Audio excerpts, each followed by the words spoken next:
Hello friends, நாம் இன்னைக்கு social history of இங்கிலாண்டுடைய பார்ட் 3 பார்க்க போகிறோம். அதாவது த டியூடர் பீரியடை பார்க்குறோம். டியூடர் பீரியட் உடைய டைம் லைன் என்னென்னா 1485 to 1603. அண்ட் இந்த டியூடர் பீரியடோட பிகினிங்கை மார்க் பண்ணுறது ஹென்ரி த 7th, அதாவது ஹென்ரி டியூடர். நம்ம வார்ஸ் ஆஃப் ரோசஸோட கடைசி பேட்டிலான பேட்டில் ஆஃப் பாஸ்வர்த்தில் ஜெயிச்சவர். அண்ட் ஹென்ரி டியூடர் பற்றி பார்த்தோன்னா ஹென்ரி டியூடருடைய ரெய்னிங் பீரியட், அதாவது ஆட்சி காலம் வந்து 1485 to 1509. நம்ம எல்லாருக்குமே தெரிஞ்ச மாதிரி ஹென்ரி டியூடர் லங்காஸ்டர் ஃபேமிலியுடைய வாரிசு. இது மட்டும் இல்லாமல் இவர் கல்யாணம் பண்ணது யாருன்னு பார்த்தோம்னா எலிசபெத். இந்த எலிசபெத் யார்க்கிஷ் ஃபேமிலியோட வாரிசு. ஆக மொத்தத்தில் 2 ரைவல் ஃபேமிலியோட யூனியன் தான் இந்த டியூடர் டைனாஸ்டி அப்படின்னு நம்ம சொல்லலாம். ஹென்ரி டியூடர் இங்கிலாந்துக்கு கிங் ஆகணுன்னே அவர் அசியூம் பண்ண டைட்டில் தான் ஹென்ரி த 7th. ஆட்சியை பிடிச்ச இந்த பீரியடை தான் ஹிஸ்ட்ரியோடைய டிவைடிங் லைன், அதாவது பிரிட்டிஷ் ஹிஸ்ட்ரியோடைய மெடிவல் அண்ட் மாடர்ன் டைம்ஸை டிவைட் பண்ணுற அந்த சென்டர் லைன் அப்படின்றத ஹென்ரி 7th பீரியடை தான் டிவைடிங் லைன்னு சொல்கிறாங்க. அண்ட் டியூடர் கவர்மெண்ட் ரொம்ப ஸ்ட்ராங்காகவே இருந்துச்சுன்னு சொல்லலாம். இட்ஸ் வெரி பவர்ஃபுல் கவர்மெண்ட் அப்படின்னு சொல்கிறாங்க. அண்ட் ஹென்ரி த 7th வந்து அவரோட கண்ட்ரியோட ஃபினான்சஸ் எல்லாத்தையுமே வந்து ரொம்ப ஸ்டேபிளாக வச்சுருந்தாரு. அது மட்டும் இல்லாமல் அவர் கண்ட்ரியையும் அவரையுமே ரொம்ப பவர்ஃபுல்லாக ஆக்கினதுக்கு ஒரு இம்பார்ட்டன்ட் காரணம் என்னென்னா அவர் 2 மேரேஜ் அலைன்சஸ் எடுத்தார், அதாவது ஸ்பெயின் அண்ட் ஸ்காட்லாண்டோட. அண்ட் ஹென்ரி த 7th அவருடைய மூத்த மகனான ஆர்த்தர் அவருக்கு கேத்ரின் ஆஃப் அரகாக், அதாவது யூரோப்புடைய ரொம்ப பவர்ஃபுல்லான monarch, one of the powerful கிங்கான கிங் ஃபெர்டினண்டுடைய ஒரே மகளான கேத்ரின் ஆஃப் அரகாக்கு கல்யாணம் பண்ணி வைக்கிறாரு. இது மட்டும் இல்லாமல் கொஞ்ச நாளைக்கு அப்புறம் அவருடைய மூத்த மகளான மார்க்ரெட்டை ஜேம்ஸ் 4th ஆஃப் ஸ்காட்லாண்ட் அப்படின்ற ஸ்காட்லாண்ட் கிங்குக்கு கல்யாணம் பண்ணி வைக்கிறாரு.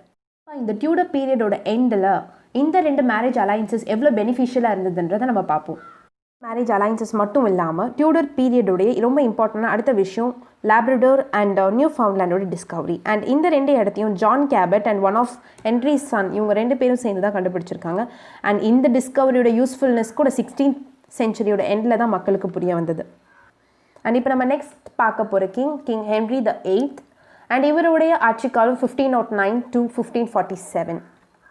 அண்ட் இவர் ஆட்சிக்கு வரும்போது இவருக்கு 18 years தான் இருந்தது. அண்ட் இவர் யூத்தில் பார்த்தீங்கன்னா ரொம்ப ஹேண்ட்ஸமாகவும் ரொம்ப ரிலீஜியஸாகவும் ரொம்ப இன்டெலெக்சுவலாகவுமே இருந்திருக்காரு. இவரால் ரொம்ப அதிகமான யூரோப்பியன் லாங்குவேஜஸ் பேச முடிஞ்சிச்சு. என்ன தான் ஸ்டார்டிங்கில் இவர் இவ்வளோ நல்லவராக இருந்தாலும் அவரோட த்ரூ அவுட் த லைஃப் அவர் அப்படி இல்லை. அவரோட எண்ட் ஆஃப் த லைஃப்பில் வந்து அவர் ரொம்ப சின்ஃபுல், அதாவது டிபாச்சர்ஸான ஒரு லைஃப்பை வாழ ஆரம்பிச்சிட்டாரு. இவர் எந்த அளவுக்கு ஒரு சின்ஃபுல் லைஃப் வாழ்ந்தார் அப்படின்னு சொல்லி பார்த்தோன்னா, அதாவது ரொம்ப ஃபேமஸான பிஷப் ஃபிஷர் அண்ட் ரொம்ப ஃபேமஸ் ரினைசன்ஸ் ஸ்காலரான தாமஸ் மோர், இவங்க 2 பேரையுமே பிஹேட் பண்ணி, அதாவது தலை வெட்டி சாவிடிச்சாரு. And Henry the 8th 6 times marriage பண்ணியிருக்கார். அதுவும் ரொம்ப குவிக்கான டைம் கேப்பில் அவர் கல்யாணம் பண்ணியிருக்கார். அண்ட் இவரோட ஃபர்ஸ்ட் ஒய்ஃப் யாருன்னு பார்த்தோன்னா இவரோட எல்டஸ்ட் பிரதரான ஆர்த்தருடைய விடோட் ஒய்ஃப் கேத்ரின், அதாவது நம்ம கேத்ரின் ஆஃப் அரகாக் அப்படின்னு சொல்லி பார்த்தேன். இவங்க தான் அவர் ஃபர்ஸ்ட் கல்யாணம் பண்ணிக்கிறார். அண்ட் அவங்களுக்கு அப்புறம் செகண்டாக ஆனி போலின் அப்படின்ற ஒரு கோர்ட் லேடியை கல்யாணம் பண்ணிக்கிறாங்க. அண்ட் இவங்களையும் ஒரு தலைவெட்டி சாவடிச்சிடுறாரு. அண்ட் 3ஆவதாக இவர் கல்யாணம் பண்ணது ஜேன் செய்மர். அண்ட் இவங்க ரொம்ப ப்ரீமெச்சராக, ஆனால் இவங்களோட டெத் ரொம்ப நேச்சுரலாகவே நடந்தது. இவருடைய 4th ஒய்ஃப் யாருன்னு பார்த்தோன்னா ஆன் ஆஃப் கிளிவிஸ். இவங்க ஒரு ஜெர்மன் லேடி. இந்த ஜெர்மன் லேடிக்கும் இவருக்கும் மேரேஜ் அரேஞ்ச் பண்ணது chancellor Thomas Cromwell. And later இந்த லேடி வந்து ரொம்ப அக்லியாக இருந்தாங்க அப்படின்ற ஒரே காரணத்துக்காக இந்த லேடியை வந்து மேட்ச் மேக் பண்ண, அதாவது மேட்ச் மேக்கரை வந்து எக்ஸிக்யூட் பண்ணிட்டாரு Henry the 8th. And then 5th wife யாருன்னு பார்த்தோன்னா கேத்ரின் ஹாவர்ட். இவங்க வந்து ஹென்ரி த 8th 30, அதாவது 30 வயசு சின்ன பொண்ணு. அண்ட் இவரோட லாஸ்ட் ஒய்ஃப் அப்படின்னு பார்த்தோன்னா கேத்ரின் பார். இந்த மேரேஜஸையும் தாண்டி இந்த பீரியடில் நடந்த ரொம்ப இம்பார்ட்டன்ட் விஷயம், அதாவது இவரோட ரெயின் பார்த்தீங்கன்னா 38 years வந்து ஆட்சி செஞ்சிருக்கார். இந்த பீரியடில் அடுத்த இம்பார்ட்டன்ட் விஷயம் என்னென்னு பார்த்தீங்கன்னா, அதாவது ஒரு சீர்திருத்த சண்டை. இந்த சண்டைக்குள்ளே இங்கிலாந்து அடியெடுத்து வைக்குதுன்னு சொல்லலாம். அதாவது இது வரைக்குமே ஒரே ஒரு குரூப்பாக இருந்தது, அதாவது ரோமன் கேத்தலிக்ஸ் அப்படின்ற இந்த ஒரே ஒரு கேத்தலிசம் 2ஆக டிவைட் ஆகி Roman Catholics and Protestants 2 different group of peoples இருக்காங்க. இதையும் தாண்டி இந்த பீரியடில் பார்த்தீங்கன்னா ஒரு நியூ சர்ச் ஒன்று உருவாகுது. இந்த சர்ச்சுக்கு பேர் சர்ச் ஆஃப் இங்கிலாந்து. இந்த சர்ச்சுடைய சுப்ரீமேட் யாருன்னு பார்த்தோன்னா king. And Henry the 8th period தான் ரினைசன்ஸோடைய ஒரு மார்க்கிங், அதாவது பிகினிங்னே சொல்லலாம். அண்ட் இந்த பீரியட் தான் சர் தாமஸ் மோர், அதாவது ஹென்ரி த 8th பிஹேட் பண்ண சர் தாமஸ் மோர் அவரோட ரொம்ப ஃபேமஸான உட்டோப்பியா அப்படின்ற ஒர்க்கை 1516 பப்ளிஷ் பண்ணியிருந்தார். ஃபார் த ஃபர்ஸ்ட் டைம் வியாட்டன் sorry Italian sonnets and blank வேர்ஸை இங்கிலீஷில் இன்ட்ரடியூஸ் பண்ணுறதும் இந்த பீரியடில் தான். நம்ம நெக்ஸ்ட் பார்க்க போகிற Tudor king Edward the 6th. And இவருடைய ஆட்சி காலம் 1547 to 1553. 6th Henry the 8th and அவரோட 3rd ஒய்ஃபான ஜேன் செய்மருக்கு பிறந்த யங்கஸ்ட் சைல்டு. எட்வர்ட் த 6th கிங் ஆகும்போது இவருக்கு வெறுமே 10 வயசு தான். அதனால் வந்து இவருடைய அங்கிளான டியூக் ஆஃப் சாமர்செட்டோட கார்டியன்ஷிப்பில் இவர் இருந்தார். அண்ட் இந்த பீரியடில் இவர் கார்டியன்ஷிப்பில் இருக்கும் போது இவர் எடுத்த இம்பார்ட்டன்ட் மெஷர்ஸ் என்னன்னு சொல்லி பார்த்தோன்னா, இவர் சான்ட்ரீஸ் அண்ட் பயஸ் ஃபவுண்டேஷன்ஸ் எல்லாத்தையுமே வந்து டிசால்வ் பண்ணார். அதாவது தொழுகை கூடங்கள், இல்லை எங்கேனாச்சும் மாஸ் நடக்குது, இல்லை ப்ரேயர் மீட்டிங் நடக்கிற எல்லா ஃபவுண்டேஷனையுமே வந்து டிசால்வ் பண்ணுறாரு.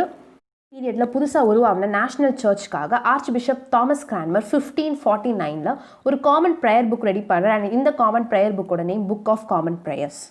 அண்ட் இதை நீங்கள் கண்டிப்பாக நோட் பண்ணணும். இந்த இயரை 1549 ஆர்ச் பிஷப் தாமஸ் கிரான்மர் எழுதின book of common prayers.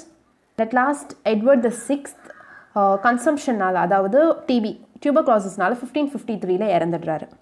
Edward the சிக்ஸ்த்துடைய சக்ஸஸரான Mary Tudor இப்போ பார்க்கலாம். மேரி டியூடர் 1553 1558 வரைக்கும் ஆட்சி பண்ணியிருக்காங்க. இவங்க வேறு யாரும் இல்லை, ஹென்றி த எய்த்தும் அவரோட ஃபர்ஸ்ட் ஒய்ஃபான கேத்ரின் ஆஃப் ஆரகாவுக்கு பிறந்த மூத்த பொண்ணு.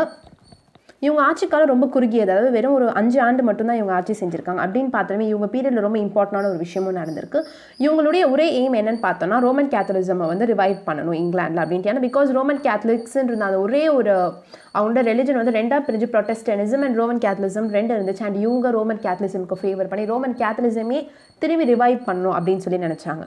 அண்ட் மேரி டியூடரோட பீரியட் ரொம்ப ஃபேமஸாக நடந்தது மரியன் பர்சிக்யூஷன். இவங்க வெறும் ரோமன் கேத்தலிசமை ரிவைவ் பண்ணணும் மட்டும் நினைக்கல, அண்ட் இது மூலமாக அவங்கள அப்போஸ் பண்ண எல்லாருமே அவங்க சாகடிச்சிருக்காங்கன்னே சொல்லலாம். அதாவது 280 ரிலீஜியஸ் டிசென்ட்ரிஸ், அதாவது ரிலீஜியஸ் பீப்புள் 280 பேரை ஒரே இடத்துல வச்சு எரிச்சு கொண்டாங்க. அண்ட் இது மரியன் பர்சிக்யூஷன் சொல்கிறாங்க. அண்ட் இந்த பர்சிக்யூஷன் மூலமாக இவங்களுக்கு கிடைச்ச பேர் தான் பிளடி மேரி. அதாவது சொல்லுவாங்க ரத்த காவு வாங்கிட்டாங்க. ஸோ அந்த மாதிரி 280 உயிரை காவு வாங்கியிருக்காங்கன்னு சொல்லலாம். இப்படி இத்தனை பேர் கொன்னனால இவங்களுக்கு வந்த பேர் தான் bloody Mary. And bloody Mary அப்படின்றது இவங்களோட ப்ரொட்டஸ்டன்ட் ஆப்போனன்ஸ் இவங்களுக்கு வச்ச பேர். இந்த பிளடி மேரியான மேரி டியூடர் 1558 ட்ராப்ஸியில் இறந்துட்டு, அதாவது உடம்புல அதிகமான வாட்டர் கண்டென்ட் வந்ததுக்கப்புறம் பாடியில் ஸ்வெல்லிங்ஸ் வரும். அண்ட் இந்த மாதிரி ட்ராப்ஸி அப்படின்ற இந்த நோயால் வந்து அவங்க இறந்துருக்காங்க.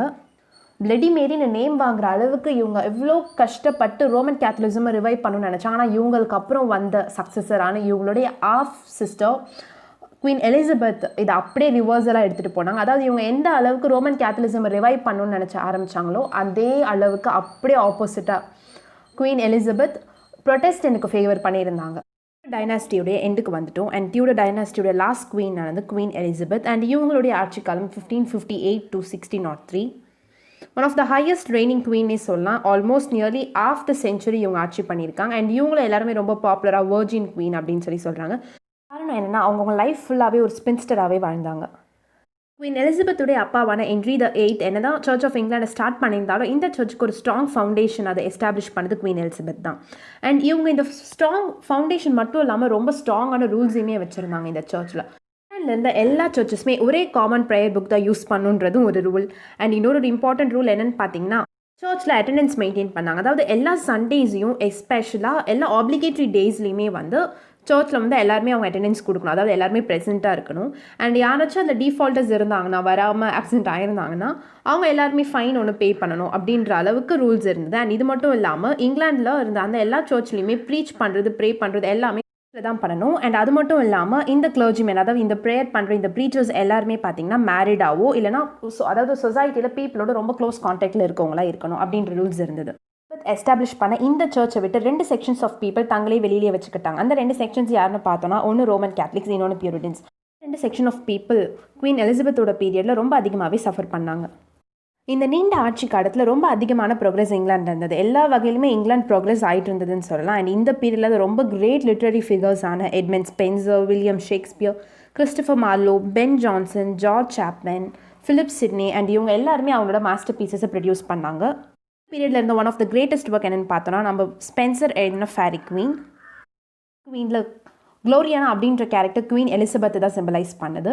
குவீன் எலிசபெத் சிம்பிளைஸ் பண்ணியே ஸ்பென்சர் எழுதியிருக்காரு. ஃபேரி குவீன் தான் மாடர்ன் இங்கிலீஷோடைய ஃபர்ஸ்ட் எபிக் அப்படின்னு சொல்லலாம். இந்த ஃபேரி குவீன் எலிசபெத் பீரியட் தான் பப்ளிஷ் ஆயிருக்கு. இது மட்டும் இல்லாமல் ஷேக்ஸ்பியர் அவரோட ரொம்ப ஃபேமஸான பிளேஸும் இந்த பீரியடில் எழுதியிருந்தாரு, இன்க்ளூடிங் ஆம்லெட். உடைய காமிக் கேரக்டரான ஃபால்ஸ்டாஃபுடைய கேரக்டரைசேஷனுக்காக ஸ்பெஷல் அப்ரிசியேஷன் குவீன் எலிசபெத் கிட்ட இருந்து ஷேக்ஸ்பியருக்கு கிடைச்சிது. ட்ரெடிஷ்னலாகவே ஷேக்ஸ்பியர் எழுதின the merry wives of queen எலிசபெத்தை ப்ளீஸ் பண்ணுறதுக்காகவே ஷேக்ஸ்பியர் எழுதினார் அப்படின்னு சொல்லப்படுது. லிட்ரேச்சரையும் தாண்டி இந்த பீரியடில் மேரிடைம் என்டர்பிரைசஸ் ரொம்ப அதிகமாகவே நடந்துச்சு. ஃபாரின் ட்ரேட் அதிகமாக போயிட்டு இருந்தது. இது மட்டும் இல்லாமல் கிரேட் சீஃபேரர் மென் ஆனால் சர் வால்டர் ரெலிக், அவரோட ஆஃப் பிரதரான sir Humphrey Gilbert, sir John Hawkins, Martin Frobisher and sir Francis Drake இவங்க எல்லாருமே ஹீரோயிக் அட்வென்ச்சர்ஸ் வந்து கிளைம் பண்ணாங்க. அண்ட் இந்த மேரிடைம் ரெப்யூட்டேஷனை வந்து இங்கிலாந்துக்கு பூஸ்டப் பண்ணது ரொம்ப ஃபேமஸான ஈவெண்ட், அதாவது ஸ்பானிஷ் அர்மாண்டா. அதாவது 1588 நடந்த ஸ்பானிஷ் அர்மாடாவுடைய விக்ட்ரியில் தான் வந்து இவங்களுக்கான இந்த மேரிடைம் ரெப்யூட்டேஷன் வந்து பூஸ்டப் ஆகுது. குவீன் எலிசபெத்தோட லாங்கஸ்ட் ரெயின் வந்து 1603 அவங்க டெத்தோடு முடியுது.